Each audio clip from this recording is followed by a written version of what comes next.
बड़ी एप्लीकेशन को रन कर रहे हो और वो बड़ी एप्लीकेशन आपकी स्लो हो गई हो, और आप ये बड़ी एप्लीकेशन के किसी भी एक कंपोनेंट या मॉड्यूल के अंदर चेंज करने के बाद आपको ये पूरे एप्लीकेशन को डिप्लॉय करना पड़ रहा है, और इसके लिए आपको काफ़ी ज़्यादा टाइम लग रहा है। तो आप इमेजिन कीजिए कि आप किसी एक कंपोनेंट के अंदर चेंज कर रहे हो, और वो एक स्पेसिफिक कंपोनेंट को ही आप डिप्लॉय कर सकते हो कुछ ही मिनटों में। जब बड़ी कंपनियां नेटफ्लिक्स, अमेज़ॉन, उबर जो माइक्रो सर्विस की ओर मूव कर रही है, तो ये माइक्रो सर्विस यूज़ करने का सीक्रेट सोर्स क्या है?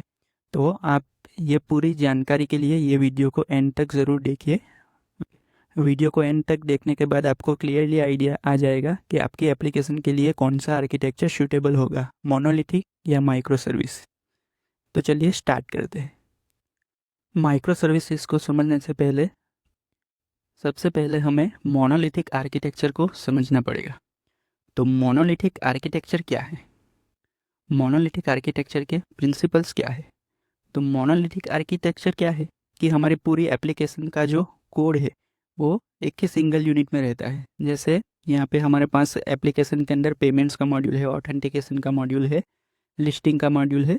तो ये सारे जो मॉड्यूल जो है उसके लिए हमारे पास कोड का सिंगल यूनिट ही रहता है। तो इसको बोलते हैं मोनोलिथिक आर्किटेक्चर। जैसे मैं यहाँ पे आपको एक एग्जांपल दिखाता हूँ कि ये एक मेरा ई कॉमर्स का एप्लीकेशन है। तो ये एप्लीकेशन के अंदर यहाँ पे डिफरेंट डिफरेंट मॉड्यूल है, जैसे आप यहाँ पे देख सकते हो। ऐड टू कार्ट मॉड्यूल है, चेकआउट मॉड्यूल है, प्रोडक्ट का मॉड्यूल है, सेल्स का मॉड्यूल है, यूज़र का मॉड्यूल है। तो ये जो सारे मॉड्यूल्स जो है वो हमारे कोड के सिंगल यूनिट के अंदर ही है। इसके लिए एक ही हमारे पास कोड बेस है, एक ही रिपोजिटरी के अंदर ये पूरे मॉड्यूल्स है। तो इसे बोलते हैं monolithic architecture. Usages context of monolithic architecture. तो उसका यूजेज कॉन्टेक्स्ट क्या है? तो standard way of doing things. Personal project के लिए हम ये मोनोलिथिक आर्किटेक्चर को यूज़ कर सकते हैं हमारी छोटी एप्लीकेशन के लिए।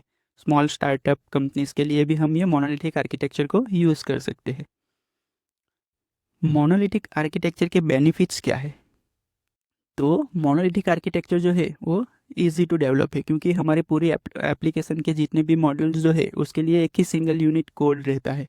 तो वो हम इजीली मैनेज कर सकते हैं, क्योंकि हमारे पास सारी चीज़ें एक ही रिपोजिटरी के अंदर है, एक ही कोड बेस के अंदर है, एक ही सिंगल यूनिट के अंदर है। तो ये उसके बेनिफिट्स है, उसके एडवांटेजेस है। अभी मोनोलिथिक आर्किटेक्चर के डिसएडवांटेजेस क्या है? तो डिसएडवांटेजेस में सबसे मेजर डिसएडवांटेजेस जो है वो है रीडेप्लॉयमेंट इश्यूज।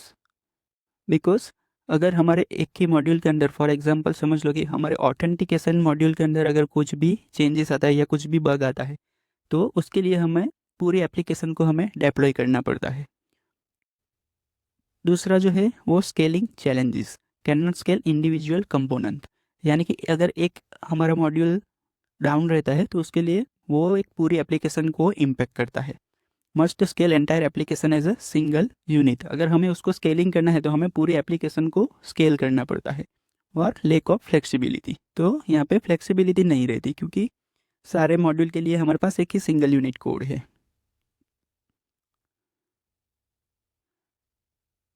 तीसरा जो डिसएडवांटेजेस है वो है high dependence. Small change might disturb other functions. अगर ऑथेंटिकेशन के मॉड्यूल के अंदर अगर कुछ बग आता है तो वो पूरी एप्लीकेशन को इम्पेक्ट करता है। Must use same package version across application. तो दूसरा एक मेजर डिसएडवांटेजेस इसका क्या है कि फॉर एग्जांपल आप समझ लो कि हमारे पास ऑथेंटिकेशन मॉड्यूल है और पेमेंट का मॉड्यूल है। जैसे मैं यहाँ पे आपको बताता हूँ कि हमारे पास चेकआउट का मॉड्यूल है और प्रोडक्ट का मॉड्यूल है, और ये दोनों मॉड्यूल के अंदर हमने कोई एक DLL यूज़ की हुई है। फॉर एग्जांपल हमें वो DLL का वर्ज़न अगर हमें चेकआउट के लिए अपडेट करना है, तो वो जो DLL का वर्ज़न है वो प्रोडक्ट के मॉड्यूल को भी इम्पेक्ट करेगा। तो ये यहाँ पे DLL का थोड़ा कन्फ्लिक्ट रहता है। तो ये जो है इसको बोलते हैं package version application dependence. Monolithic architecture के जो डिसएडवांटेजेस जो है उसको ओवरकम करने के लिए यहाँ पे माइक्रो सर्विस को इंट्रोड्यूस किया गया है। ये जो माइक्रो सर्विस जो है वो बड़ी कंपनी जैसे कि नेटफ्लिक्स, अमेज़ॉन, उबर, ये सब ये माइक्रो सर्विसेज का यूज़ करते हैं। तो माइक्रो सर्विस के प्रिंसिपल्स क्या है? तो माइक्रो सर्विस जो क्या है वो overcome monolithic disadvantages, application divided into individual services and pieces. तो जैसे यहाँ पे मोनोलिथिक आर्किटेक्चर में हमने देखा कि हमारे पास सिंगल यूनिट के अंदर ये सारे मॉड्यूल थे। तो माइक्रो सर्विस के अंदर क्या रहेगा कि हमारे पास चेकआउट के लिए एक अलग सर्विस रहेगी, अलग प्रोजेक्ट रहेगा, ऑथेंटिकेशन के लिए एक अलग प्रोजेक्ट रहेगा, सेल्स के लिए एक अलग प्रोजेक्ट रहेगा, प्रोडक्ट्स के लिए एक अलग प्रोजेक्ट रहेगा। तो ऐसे application divided into individual services and pieces. तो अलग अलग मॉड्यूल के लिए हम डिफरेंट डिफरेंट टेक्नोलॉजीज भी यूज़ कर सकते हैं। Each service in individual unit independently develop. कोई एक एप्लीकेशन के अंदर अगर अगर कुछ बग मिलता है तो वो एक स्पेसिफिक मॉड्यूल को हम डिप्लॉय भी कर सकते हैं। सेपरेट कोड बेस्ड और रिपोजिटरी रहता है, इंडिपेंडेंटली डिप्लॉय और लूजली कपल कोड रहता है। Microservice division. No hard and fast rule. Depends on business logic requirements. Payments team needs separation. Micro service division. तो कौन से मॉड्यूल के लिए हमें कितनी माइक्रो सर्विसेज बनानी है हमारे एप्लीकेशन के लिए, तो उसके लिए कोई हार्ड एंड फास्ट तो रूल नहीं है। वो डिपेंड्स है हमारे बिजनेस लॉजिक और हमारी रिक्वायरमेंट्स के अंदर। सपोज हमारे पास पेमेंट का मॉड्यूल है, ऑथेंटिकेशन का मॉड्यूल है, तो हम पेमेंट के लिए एक अलग माइक्रो सर्विस बना सकते हैं, ऑथेंटिकेशन के लिए एक अलग माइक्रो सर्विस बना सकते हैं। Team organise and structure. तो जनरली माइक्रो सर्विस जो है वो बड़ी कंपनी जिसके पास टीम साइज़ ज़्यादा है वो उसको इजीली अडॉप्ट कर सकते हैं। लेकिन जो स्मॉल कंपनीज जो है, बिगिनर कंपनी जो है, उसके लिए ये माइक्रो सर्विस मैनेज करना थोड़ा कॉम्प्लेक्स रहता है। बड़ी कंपनी जो है अमेज़ॉन, नेटफ्लिक्स, उबर, तो उसकी टीम साइज़ बड़ी रहती है, तो वो अलग अलग micro service, each micro service के लिए उसके पास एक इंडिविजुअल टीम रहती है, तो वो उसको इजीली मैनेज कर सकते हैं। तो माइक्रो सर्विस के बेनिफिट्स क्या है?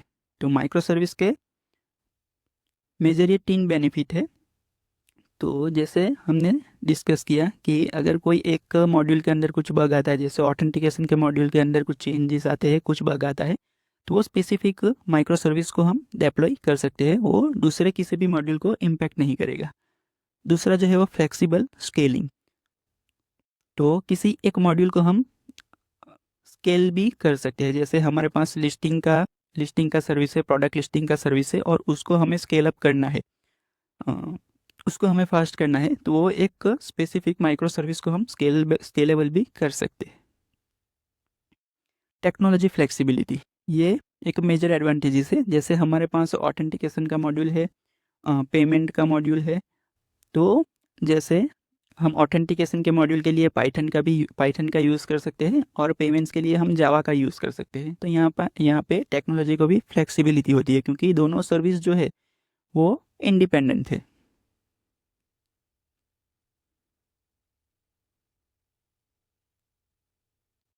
Inter service communication, synchronize communication using API call, standard API request response से हम कम्युनिकेट कर सकते हैं। Each service has individual API endpoints. Asynchronize communication using message brokers, RabbitMQ, Apache Kafka का use करके भी हम एसिंक्रोनाइज कम्युनिकेशन कर सकते हैं। Service send message to broker, broker forwards to desire services. और service mesh, commonly use with Kubernetes, right. Okay, और जैसे मोनोलिथिक के कुछ डिसएडवांटेजेस थे, वैसे माइक्रो सर्विसेज के भी कुछ डिसएडवांटेजेस है। जैसे माइक्रो सर्विसेज को मैनेज करना वेरी कॉम्प्लेक्स है। जैसे हमने देखा कि बड़ी कंपनी जो है जिसके पास लार्ज टीम साइज रहती है वो उसको थोड़ा इजीली मैनेज कर सकते हैं, लेकिन जो स्मॉल कंपनी है, बिगिनर लेवल कंपनी है, स्टार्टअप कंपनी जो है, उसके लिए माइक्रो सर्विसेज को मैनेज करना कॉम्प्लेक्स रहता है। दूसरा डिसएडवांटेजेस जो है वो high management overhead, multiple teams, deployments and code base. तो हमें मल्टीपल रिपोजिटरीज को भी मैनेज करने रहते हैं, उसके मल्टीपल सर्वर को भी मैनेज करना रहता है, तो ये एक थोड़ा कॉम्प्लेक्स चीज़ हो जाती है स्मॉल कंपनी के लिए। High infrastructure cost, independence, CI/CD and container not preferred for small teams and startup.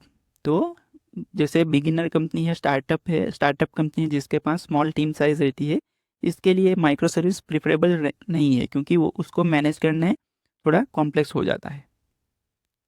तो ये माइक्रो सर्विसेज के कुछ डिसएडवांटेजेस है। तो अभी हमने मोनोलिथिक और माइक्रो सर्विस दोनों आर्किटेक्चर हमने अंडरस्टैंड कर लिया। अभी हमें कौन सा आर्किटेक्चर हमारी एप्लीकेशन के लिए यूज़ करना है, तो इसके लिए हमें आइडिया होना चाहिए कि हमारी एप्लीकेशन किस लेवल की है, उसके अंदर कितने मॉड्यूल्स है और वो एप्लीकेशंस के यूज़र कितने हैं। तो ये पूरा उसके ऊपर उसके मल्टीपल फैक्टर्स पे ये डिपेंड करता है कि हमें मोनोलिथिक आर्किटेक्चर यूज़ करना है या माइक्रो सर्विस आर्किटेक्चर यूज़ करना है। तो मैं आपको एक रियल टाइम एग्जांपल देता हूँ कि जैसे आप एक इलेक्ट्रॉनिक शॉप रन कर रहे हो, जिसमें आप टेलीविज़न, AC, रेफ्रिजरेटर, वो सारी चीज़ें आप सेल कर रहे हो। तो फॉर एग्जांपल अगर आपकी शॉप के लिए एक दिन में अगर 5-10 कस्टमर ही आपकी शॉप पे आते हैं, तो आप एक इंडिविजुअल पर्सन जो है वो सारी चीज़ें मैनेज कर सकते हो। जैसे टेलीविज़न जो है उसकी वारंटी क्या है, उसमें फीचर्स क्या है, वो सब, और उसका पेमेंट, वो सब आप सब कुछ मैनेज कर सकते हो। लेकिन फॉर एग्जांपल समझ लो कि आपकी शॉप के अंदर एक दिन के अंदर 100 से ज़्यादा कस्टमर आते हैं, तो एक इंडिविजुअल पर्सन जो है वो ये सारी चीज़ें मैनेज नहीं कर सकता। कोई एक ही पर्सन जो है वो टेलीविज़न के सारे फीचर्स जो है, कौन सी कंपनी, उसकी सर्विसेज क्या है, कौन सी वारंटी है और उसका पेमेंट, वो सारी चीज़ें वो मैनेज नहीं कर सकता। रेफ्रिजरेटर के सर्विसेज क्या है, कितनी वारंटी है, तो वो सारी चीज़ें कोई एक ही इंडिविजुअल पर्सन मैनेज नहीं कर सकता। तो इसके लिए आपको क्या करना पड़ेगा कि आपको मल्टीपल पर्सन हायर करने पड़ेंगे, और टेलीविज़न के लिए कोई एक पर्सन मैनेज करेगा, रेफ्रिजरेटर है उसके जो फीचर्स वारंटी के लिए कोई एक पर्सन मैनेज करेगा, दूसरी जो चीज़ें है उसके लिए एक अलग पर्सन मैनेज करेगा, पेमेंट के लिए कोई एक पर्सन मैनेज करेगा। तो आपने जो ये टास्क है अलग अलग, वो इंडिविजुअल पर्सन को आपने डिवाइड कर दिए है।